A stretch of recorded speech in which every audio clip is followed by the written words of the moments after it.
सोम प्रदोष व्रत के दिन भगवान शिव की प्रदोष काल में श्रद्धा पूर्वक पूजा करने से व्यक्ति को निरोगी काया का वरदान मिलता है।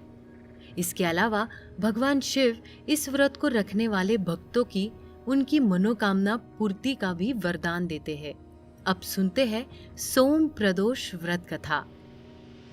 पौराणिक कथा के अनुसार एक नगर में एक ब्राह्मणी रहती थी। उसके पति का स्वर्गवास हो गया था। उसका अब कोई सहारा नहीं था, इसलिए वे सुबह होते ही अपने पुत्र के साथ भीख मांगने निकल पड़ती थी। वे खुद का और अपने पुत्र का पेट पालती थी। एक दिन ब्राह्मणी घर लौट रही थी और उसे एक लड़का घायल अवस्था में कराहता हुआ मिला। ब्राह्मणी दयावश उसे अपने घर ले आई। वे लड़का विदर्भ का राजकुमार था। शत्रु सैनिकों ने उसके राज्य पर आक्रमण कर उसके पिता को बंदी बना लिया था और राज्य पर नियंत्रण कर लिया था, इसलिए वे मारामार फिर रहा था। राजकुमार ब्राह्मण पुत्र के साथ ब्राह्मणी के घर रहने लगा।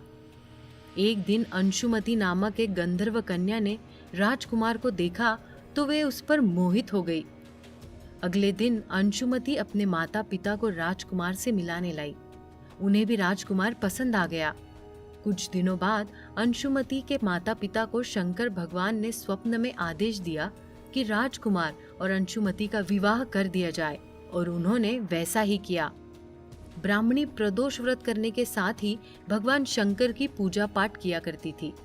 प्रदोष व्रत के प्रभाव और गंधर्व राज की सेना की सहायता से राजकुमार ने विदर्भ से शत्रुओं को खदेड़ दिया और पिता के साथ फिर से सुखपूर्वक रहने लगा।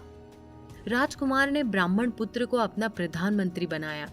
मान्यता है कि जैसे ब्राह्मणी के प्रदोष व्रत के प्रभाव से दिन बदले, वैसे ही भगवान शंकर अपने भक्तों के दिन फेरते हैं।